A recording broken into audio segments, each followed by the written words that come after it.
Hello అండి, welcome back to my channel. So ఈరోజు అయితే నేను డైలీ కాలేజ్కి వెళ్ళే ముందు ఏం చేస్తాను అనేది వీడియోలో మీకు వివరంగా మొత్తం చెప్తాను. సో మన వీడియోని ఎక్కడ స్కిప్ చేయకుండా పూర్తిగా చూడండి.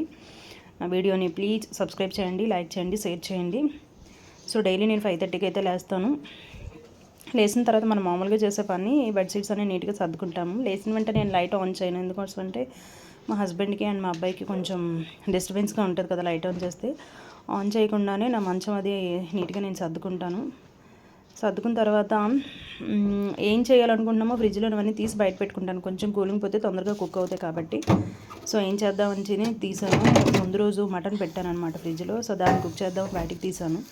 డీప్ ఫ్రిడ్జ్లో పెట్టడం వల్ల అది గట్టిగా అయిపోయింది, ఐస్ కూడా ఎక్కువగా ఫామ్ అయిపోయింది. సో దాన్ని ఒక పావుగంట సేపు వాటర్లో వేసి పక్కన ఉంచాను అనమాట. అది కొంచెం చల్లారితే అప్పుడు కుక్ చేయొచ్చు అని చెప్పి. చూసారు కదా ఎలా అయిపోయిందో, ఐస్ అనేది ఫామ్ అయిపోయి దగ్గరికి అయిపోయి అవి. సో ముందైతే నేను లేచిన వెంటనే కొంచెం ఫ్రెష్ అయ్యాను. చూసారు కదా, జనరల్గా అయితే నేను స్నానం చేసిన తర్వాత వంట చేస్తాను. ఎప్పుడైనా నాన్ వెజ్ వండినప్పుడు మాత్రం స్నానం చేయకుండానే వంట చేస్తాను. మళ్ళీ స్నానం చేసి నాన్ వెజ్ ముట్టుకొని పూజ చేయలేను. మరి చేయొచ్చో లేదో తెలియదు, కానీ నాకైతే చేయడం ఇష్టం ఉండదు అనమాట. అందుకోసమని స్నానం చేయకుండానే మొహం ఫ్రెష్ చేసి మొహం కడుక్కొని అప్పుడు వంట చేసిన తర్వాత అప్పుడు స్నానం చేస్తాను. సో చేసిన తర్వాత ఫస్ట్ చేసే పని నేను కొంచెం లెమన్ వాటర్ అయితే తాగుతాను అనమాట. సో లెమన్ వాటర్ తాగడం వల్ల ఏంటి బెనిఫిట్ అంటే కనుక, ముందు రోజు మనం ఏదైనా ఎక్సెస్ తిన్నా కూడా దానివల్ల మనకి వెయిట్ గెయిన్ అనేది అవ్వదన్నమాట. ఫ్యాట్ అనేది ఎక్కువగా రెడ్యూస్ అవుతుంది. మనం వెయిట్ కరెక్ట్గా బ్యాలెన్స్ చేయాలి, ఇంకా ఎక్కువ లావ్ అవ్వకూడదంటే లెమన్ వాటర్ అనేది పర్ఫెక్ట్ అనమాట.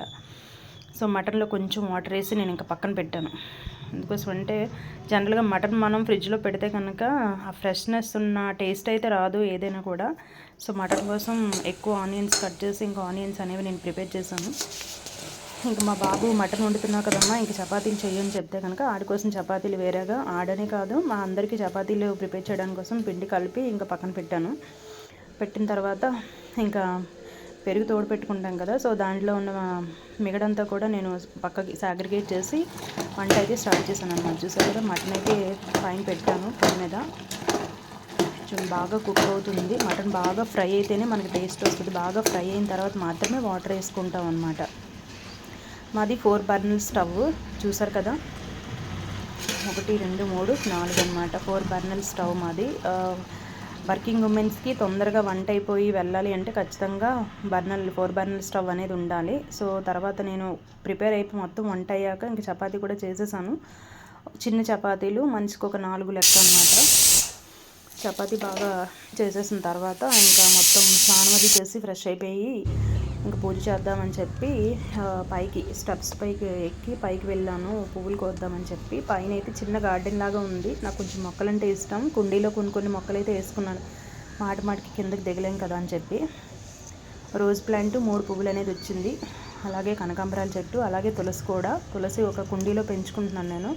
ఎందుకోసం అంటే రాముడికి, కృష్ణుడికి, అలాగే వెంకటేశ్వర స్వామికి ప్రతిరోజు కూడా నేను ఒక తులసి దళం పెడతాను. పెట్టొచ్చు రోజు పూజ కోసం అయితే కనుక తులసిని కొయ్యొచ్చు అని చెప్పి నేను విన్నాను. అందుకోసం రోజు నేను కట్ చేసుకుంటాను. అలాగే కనకాంబరాలు కూడా కొంచెం ఏరుకున్నాను. అష్టోత్తరం చదవడానికి కోసం 108 నామాలతో పూజ చేయడానికి కోసం కనకాంబరాలు అయితే మనకి చాలా బాగుంటాయి, పూజ చేయడానికి ఈజీగా ఉంటాయి.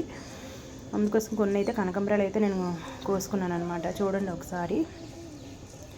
సో కనకాంబరాలు కోసుకున్న తర్వాత ఇంకా రోజ్ ఫ్లవర్స్ కూడా కట్ చేసుకున్నాను, ఆ 3 కూడా.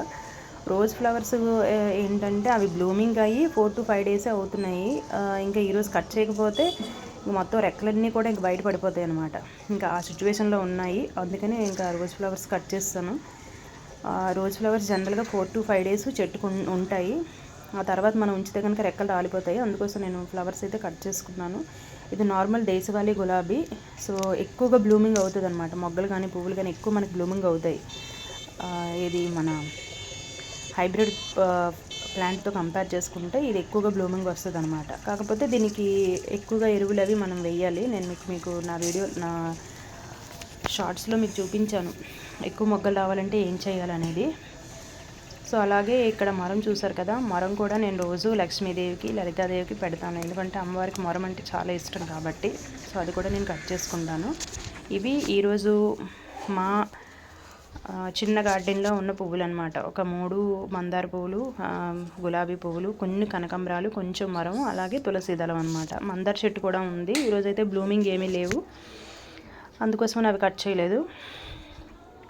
అండ్ కింద కూడా ఉంటాయి కొంచెం అదే నందివర్ధనాలు, అలాగే ఎల్లో ఫ్లవర్స్, పెద్ద చెట్లు ఉన్నాయన్నమాట. సో వాటితో నేను పూజ అయితే చేసాను. చూసారు కదా, 3 గులాబీ పూలు, ఒకటి లక్ష్మీదేవికి, ఒకటి శివుడికి, అలాగే ఒకటి లలితాదేవికి పెట్టాను. పూజ అయితే నేను రోజు కంపల్సరీగా చేస్తాను. సో నేను 5:30కి లేచి మొత్తం నా పని ఫ్రెష్ అంతా అయ్యడానికి నాకు 8:05 కల్లా నా పని అంతా అయిపోద్ది అనమాట. అప్పుడు ఇంకా పూజ నేను స్టార్ట్ చేసుకుంటాను. ఒక 20 మినిట్స్ టైం పడుతుంది నాకు. ప్రతిరోజు నేను ఇలాగే పూజ చేస్తాను. పూజ చేయడానికైనా నేను తొందరగా లేస్తాను అనమాట. ఒకవేళ లేట్లా లేసినా కూడా ఒక 5 to 10 మినిట్స్లో పూజ అనేది నేను కంప్లీట్ చేసుకున్న తర్వాత మాత్రమే బయటికి నేను వెళ్తాను. నాకు అది రోజు అలవాటు అయిపోయింది. జనరల్గా వర్కింగ్ ఉమెన్స్కి ఎక్కువ టైం ఉండదు కాబట్టి ఎక్కువ పూజ చేయరు, నాకు తెలుసు. ఎందుకంటే నేను నా ఫ్రెండ్స్తో కాలేజీలో మాట్లాడుకున్నప్పుడు చెప్తూ ఉంటారనమాట, పూజ చేయడానికి అంత టైం ఉండదు మాకు, ఎప్పుడో సెలవు వచ్చినప్పుడు కానీ వీక్లీ వన్స్ మాత్రమే మేము చేస్తామని. బట్ నాకు టైం ఉంటుంది కాబట్టి పూజ చేసుకుని వెళ్తాను. ఇదివరకు అయితే నేను 2 years బ్యాక్ వేరే కాలేజీలో వర్క్ చేసినప్పుడు బస్సులో వెళ్ళేదాన్ని అనమాట. సో వెళ్ళేటప్పుడు స్టాప్కి 8:50 కల్లా స్టాప్లో ఉండాలి. అంటే 8:50 కల్లా స్టాప్లో ఉండాలి అంటే నేను మొత్తం పనులన్నీ కూడా 8:50 లోపలే కంప్లీట్ చేసుకోవాలి. అప్పుడు కూడా నేను పూజ చేసుకుని వెళ్ళేదాన్ని అనమాట, ఇంట్లో పనులన్నీ చేసేసుకొని. నాకు పూజ అనేది అలా నా డైలీ రొటీన్ అనేది అయిపోయింది. పూజ మొత్తం కంప్లీట్ అయిపోయిన తర్వాత డైలీ నేను కనకదార స్తోత్రం చదువుతాను.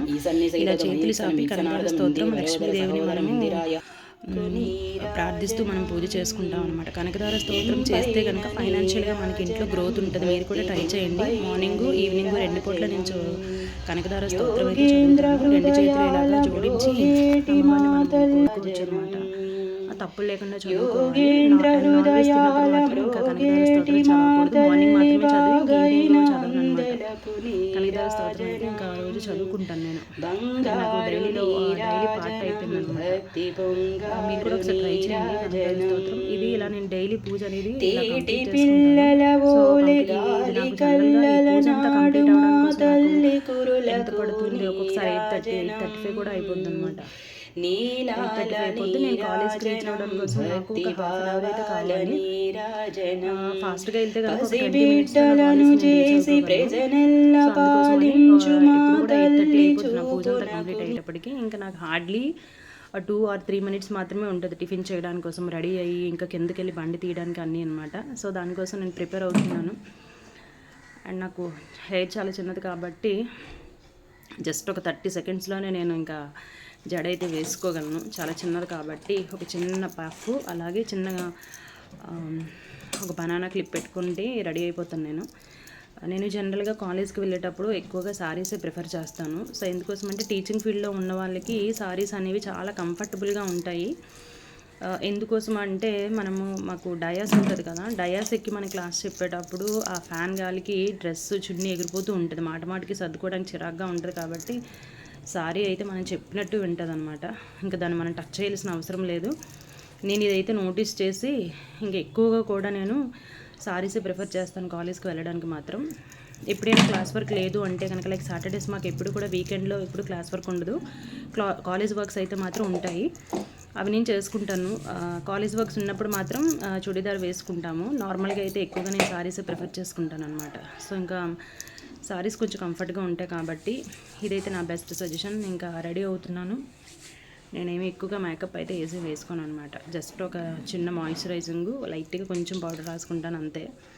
బట్ ఇయర్ రింగ్స్ అయితే రిపీటెడ్గా మారుస్తూ ఉంటాను, సారీకి తగ్గ ఇయర్ రింగ్స్ అనమాట. చూసారా, ఇయర్ రింగ్స్ అయితే ఖచ్చితంగా పెట్టుకుంటాను నేను. అలాగే కొంచెం స్టిక్కర్ కూడా లైట్గా అలాగా చిన్న టచ్అప్ లాగా నేను రెడీ అయ్యి కాలేజ్కి వెళ్ళడానికి రెడీ అయిపోతాను. ఇదంతా కూడా నాకు 2 or 3 minutesలోనే అయిపోద్ది. అంతా కూడా అంత ఎక్కువ టైం అయితే తీసుకుని, ఎందుకంటే అంత టైం కూడా మాకు ఉండదు రెడీ అవ్వడానికి కోసం. పాపం లాంగ్ నుంచి వచ్చే వాళ్ళకైతే ఇంకా అంతా మొత్తం ప్రిపరేషను, జడేసుకోవడం కానీ ఇంకంతా కూడా బస్సులోనే చేసుకుంటారట, మా ఫ్రెండ్స్ అడిగితే చెప్పారు. సో మనం లోకల్స్ కాబట్టి అంత హరీ అవ్వాల్సిన అవసరం లేదు. సో బ్యాగ్ అయితే రెడీ అయిపోయింది. ఇంకా లాక్ తీసుకొని స్కూటీ కీ అయితే తీసుకొని బయటకు వచ్చాను. సో బయటకు వచ్చిన తర్వాత ఇంకా ఇల్లు అయితే లాక్ చేసుకున్నాను. ఎందుకంటే నా ముందే మా హస్బెండ్ మా అబ్బాయి వెళ్ళిపోతారు కాబట్టి నేనే లాక్ చేసుకుని వెళ్తాను. మళ్ళీ చెక్ చేసుకుంటున్నాను లాక్ బాగా పడిందా లేదా అని చెప్పి. ఇంకా సారీకి అయితే షూ అనేది ఫార్మల్గా ఉంటుంది, చూడటానికి చాలా డీసెంట్గా ఉంటుందని చెప్పి ఎక్కువగా నేను షూ అయితే ప్రిఫర్ చేస్తాను. సో షూ అయితే వేసుకుని ఇంకా స్కూటీ తీద్దామని చెప్పి కిందకైతే వచ్చాను. మేము ఆడిపోయిన ఉంటాం కాబట్టి కంపల్సరీగా స్టెప్స్ అనేవి దిగాల్సిందే. ఇంకా అక్కడ ఒక గేట్ కూడా ఉంటుంది, ఆ గేట్ క్లోజ్ చేసి స్టెప్స్ అయితే దిగాలి. చూసారు కదా ముగ్గులు కూడా కనిపిస్తున్నాయి కదా, రోజు కూడా నేను కడిగి ముగ్గు పెడతాను, అది కూడా నాకు అలవాటు అయిపోయింది. చూసారు కదా ఇక్కడ ఇంకొక గేట్ ఉంది. సో నేను ఇంటి నుంచి బయటికి రావాలంటే 3 గేట్లు వేసుకుంటూ రావాలి. ఇది ఒక 5 మినిట్స్ టైం పట్టేస్తుంది నాకు. ఇంకా స్కూటీ దగ్గరికి వచ్చాను, ఇక్కడ పెట్టానమాట. కాలేజీలో రూల్ ఏంటంటే కంపల్సరీగా మేము హెల్మెట్ వేసుకోవాలి, లేదంటే మాకు ఎక్స్ప్లెనేషన్ మెయిల్ పెట్టాలన్నమాట. సో ఇది నా డైలీ వీలాగ్. Thank you.